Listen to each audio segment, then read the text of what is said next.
Assalamualaikum warahmatullahi wabarakatuh. Perkenalkan saya Putri Ayu Damayanti dengan NIM 191020210093 dari kelas HIA3 Program Studi Hubungan Internasional. Di sini saya membuat video ini untuk memenuhi tugas dari matkul ke-NU-an.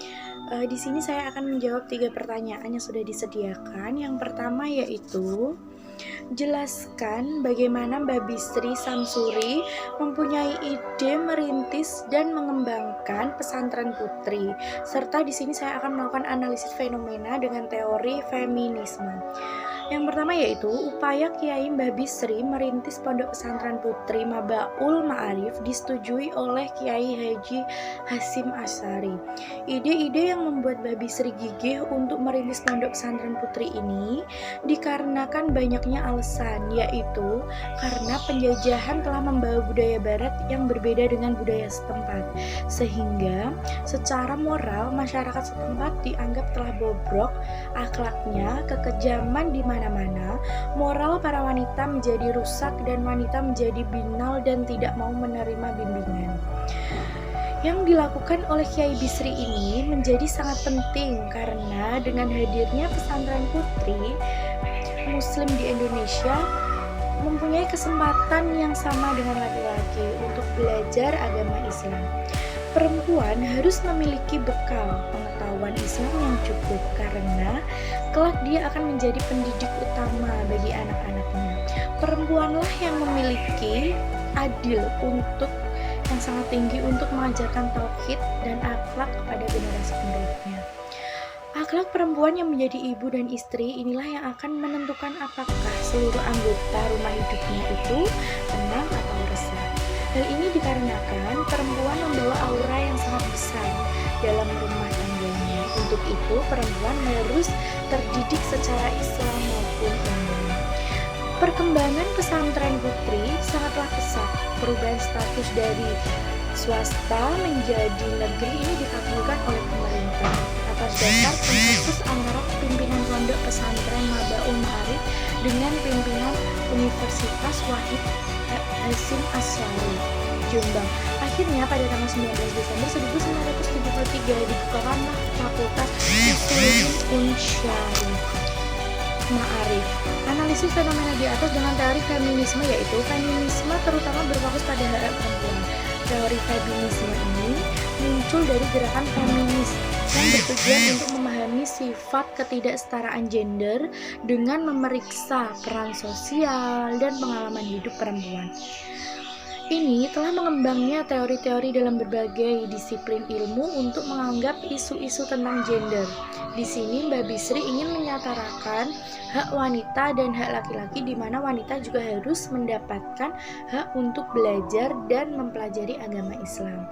Yang kedua yaitu kronologi NU bisa menerima Pancasila sebagai salah satu asas dan satu-satunya asas.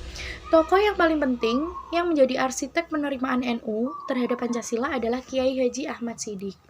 Dalam merumuskan hubungan Pancasila dan Islam dalam Nahdlatul Ulama, orang hanya melihat bahwa Pancasila tidak akan bertentangan dengan Islam, maka dibilanglah secara Islamnya.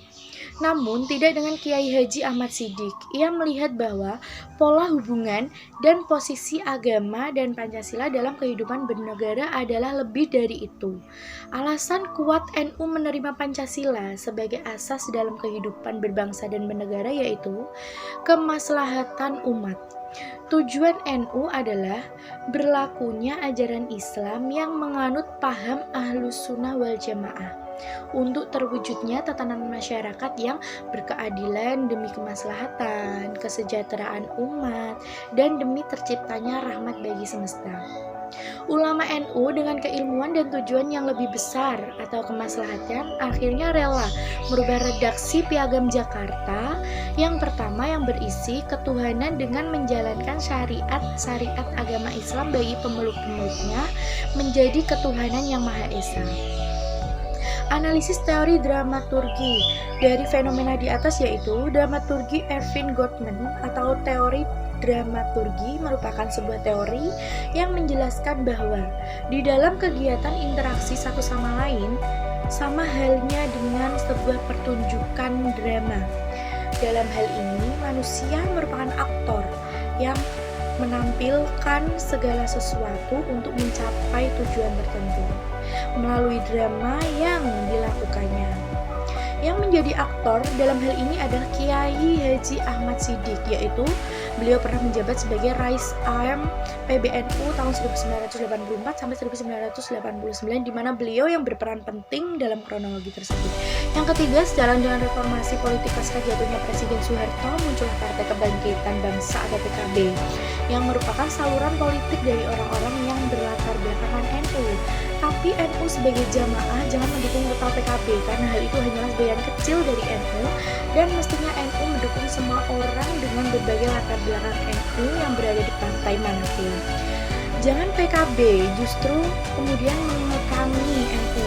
Betapapun ada keharusan untuk netral secara politik, kepemimpinan NU pada praktiknya mengambil pendekatan yang fleksibel di era pasca Soeharto dan seringkali menunjukkan kejelasan preferensi terhadap PKB dibandingkan partai-partai lain, khususnya Partai Pemersatu Bangsa atau PPB yang telah didominasi oleh Nahdliyin atau warga NU sejak 1999. Hubungan NU dengan politik praktik sepertinya menjadi isu yang menarik.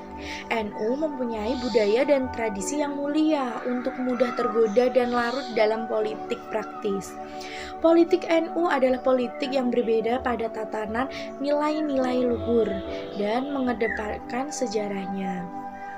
Terima kasih, sekian dari saya. Terima kasih telah menyaksikan. Thanks for watching. Wassalamualaikum warahmatullahi wabarakatuh.